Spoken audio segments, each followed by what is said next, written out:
Hello, Periscopers. How are you tonight? It's just I, Kathleen. But I'm so glad you joined me. Hi, Periscopers. You know what? I just had like this cool conversation with a friend. Yes, hello. Thank you for joining me. I just had like this cool conversation with a friend. Basically, talking about men. And I know we don't talk about men, do we? We don't talk about men, but I do. I'm going to talk about men. I am going to talk about how disgusting, paranoid, and pathetic men are. I'm that chick that's gonna do that. So anyway, look, tonight, interestingly enough, I'm gonna talk about men and how to lower your levels of patheticism. And I know you're like, that's not even a word. She just made that up. I did, and I like it. Don't you like it? Patheticism. So anyway, here are the 3 things that I will be talking about. Don't be like your dad, because your dad was a loser, right? Learn and repeat good behaviors, because behaviors are still, your actions that you take. Behaviors are not just for little kids. As we are adults, we still have behaviors. So learn and repeat good behaviors. And the third thing is refuse stupidity, immorality, and sexual promiscuity. And I'm talking to the men. I know, ladies, we get preached to all the time. Amen. Amen. But how about we start preaching to some of these men, right? Because y'all the ones that's jacked up. Y'all the one that come in with all the lies, feeding them to us, wanting us to jump on your gravy train, and we ain't going nowhere. So I'm just going to break it on down. And I just have a few little things to say tonight, but thank you for joining me. So, and look, tell other people to join me on Periscope as we go in on these men. And look, I am a advocate for men. Love marriage, love men, love the king role that they can play if they stop trying to be hard, stop trying to be niggas, stop trying to be, thugs, stop trying to be players, because all of that is like ignorance on level 10. And that's why we have no families. That's why dudes out here killing each other in the street. That's why, the dropout rate is high and we have mass incarceration, because men are MIA, husbands no longer exist. And we see the effects of it. So let's get down. Don't be like your dad, right? If your dad was in fact a loser who cheated on your mom and had random kids by random people, yeah, he's not your example for life, right?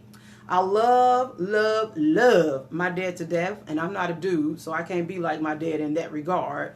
But, if your dad was a loser, at some point you have to acknowledge the fact, hey, Dad, you were a loser. I kind of don't want to treat my wife like that. I certainly don't want my sons and daughter growing up by the doggone self. So I need to check what I'm doing, check what I stand to lose, just like you lost us. Or guess what? Maybe you didn't lose your dad. Maybe he stayed in the home and your mom was miserable as crap. And I'm just telling you the truth because your mom was miserable as crap. Because anytime a wife is disrespected, cheated on, abandoned, you name it, she feel like crap. Yes, she gonna feed herself. She's not gonna starve. She probably go and be more successful than the guy she was with. But at the end of the day, that crap will make her feel like crap. So I'm just telling you the truth. So don't be like your dad. Say that with me. I'm not going to be like my dad. Good job. Good job. All right. It's important. I want us to have a conscious mind because I feel like we just don't. Like, I feel like humans, we just live with no consideration whatsoever. Like, what are you doing for real? Like, why are you doing the things that you are doing? Do we think about what we are doing? Really? Do you think about what you are doing? So, and my little stand is jacked up. But hold up. So, do you think about what you are doing? Do you have a conscious mind? What sense does it make for you to make arrangements to go see some other chick and you got a wife at home that I can tell you right now, 70% of wives say they are unsatisfied in the bed. So while you running over there trying to take care of Shaniqua them, or Tammy, or Elizabeth, or whatever her doggone name is, your wife at home buying vibrators because you ain't keeping up. For real. She's unsatisfied. So the reality of it is, you really need to have your behind at home. That's real. Where your wife is, with your children. And, side chicks, look, I'm just going to tell you the truth. You dusty. You just getting used. You getting played. Truth is, more than likely, 9 times out of 10, he ain't going to leave your wife for you. His wife will have to leave him before he leave his wife for you. That's real talk. And I was talking to a young lady the other day, and she said to me, she dates married men. She like married men because they gonna go home and she ain't got to worry about it and blah, blah, this and blah, blah, that.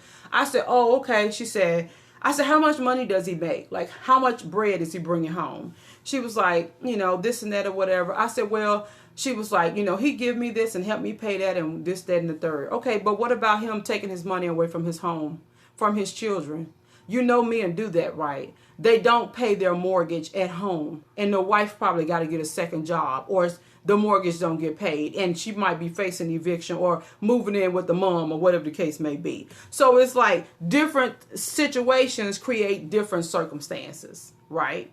So we have to understand that. So don't be brave and saluting yourself for being a side chick, for being a home wrecker, for being whatever you are, okay? Because that's not cool. And in the end, we all suffering from it. The next thing is learn and respect. Learn and repeat good behavior. So what that means is, some people be like, you know what? I don't even know what romance is. I never seen my dad romance my mom. I don't even know, if the people are players or incarcerated or whatever the case may be, and you've never had a good example. They have these things called books, right? They have these old things called old people that you ask questions, right? You read, you inquire, you go to YouTube, you Google, it's information out there. You ask God, what do I need to do to fix this, to get this right, to make this work? So it's answers, right? And so then you want to take all that behavior. You want to learn new behaviors, right? If you yelling and screaming at your wife, you want to learn how to be soft and gentle with your wife. If you calling your wife names and being disrespectful, you want to learn how to give compliments. Pay her compliments. Pay her compliments. Give it to her. She earned those compliments. So you want to learn how to pay her compliments, right? So next thing is, I'm going to let it stay just like that. So the next thing is, when you learn new behaviors, if you were going to a therapy session, they would call those replacement behaviors, basically. So everything, I always say Philippians 4:8 your life, honey. Everything you learn, shift it, like my camera is shifting, shift it and make it worth your while, right? Make it your life. Earn it, live for it, go for it, make it good. You know what I'm saying? Make it astronomical. Just blow it up. So you want to take everything that is not good, right? So this is your stack of not good. These are actually Post-it notes. So what's not good? I yell at my wife. Ask your wife how you make her feel. She'll tell you. Well, you make me feel, you make me feel like I don't matter. You make me feel like, I don't have a brain in my skull. However, I gotta fix this because it's a disaster. It'll stay for a while. So she'll be honest with you and she'll tell you, this is how you make me feel. So then you want to take all that knowledge that she just gave you and say, okay, this is how I make her feel, but this is how I really want to make her feel. So you'll start transforming what used to be into what you want it to be. And look, I'm a big person on writing the vision, writing your plans, for you to take action. So if you write down, hey, look, I talk crazy to my wife. What's the solution to that? Every problem has a solution. So what's the solution to that? If I yell at my wife, if I downgrade my wife, what's the solution to that? To not do that. So then what would not doing that look like? So if I say to you, you know, man, you pathetic. I can't depend on you for nothing. Find one thing you can depend on her for. And say, baby, I'm so glad I can depend on you to get these kids up and get them ready for school in the morning. I appreciate that. Build her up, right? You want to learn new behaviors and repeat those good behaviors, right? That's in everything. That's in everything. She cook, you know, if she can't cook something, say, oh man, I love the way you cook so-and-so, so-and-so. That's just to make her feel like, okay, if you don't say nothing when she cook, if you love the way she cooked pork, but you don't like the way she cooked chicken. If you say, man, I love the way you cook that pork, she gonna try to figure out, how can I get him to say he love the way I cook this chicken? So, learn and repeat. That was good. So anyway, refuse stupidity. I got my phone plugged up, so I don't know why it's not charging.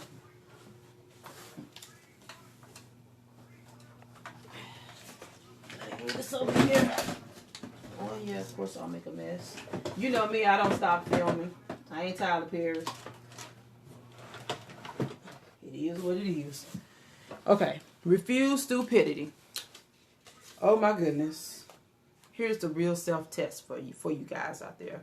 I'm trying to help you get to your next level and to get out of stupidity, patheticism. Patheticism. So here's what you do. I want you, this is you, right? Sitting in this chair. Say, this is me sitting in this chair, right? You're going to learn something today. This is you sitting in this chair. Now I want you to get up out of that chair. Just like I'm doing. Follow me. Out of the chair. Now, I want you to see yourself still sitting in this chair, right? This is a conscious mind exercise, right? It's for you to develop your conscious mind. So, because if you can develop a conscious mind, you can make better choices. You can't make better choices until you have a conscious mind, right?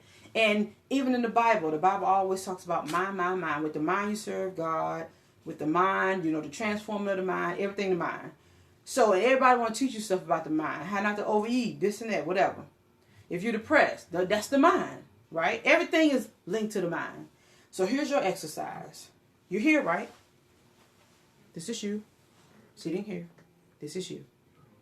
So now, this is you sitting here. Now I want you to get up, right? And you're still sitting there, right? This is your conscious mind exercise. And you're welcome. And my free gift to you. So this is your conscious mind exercise. I want you to look at you, right?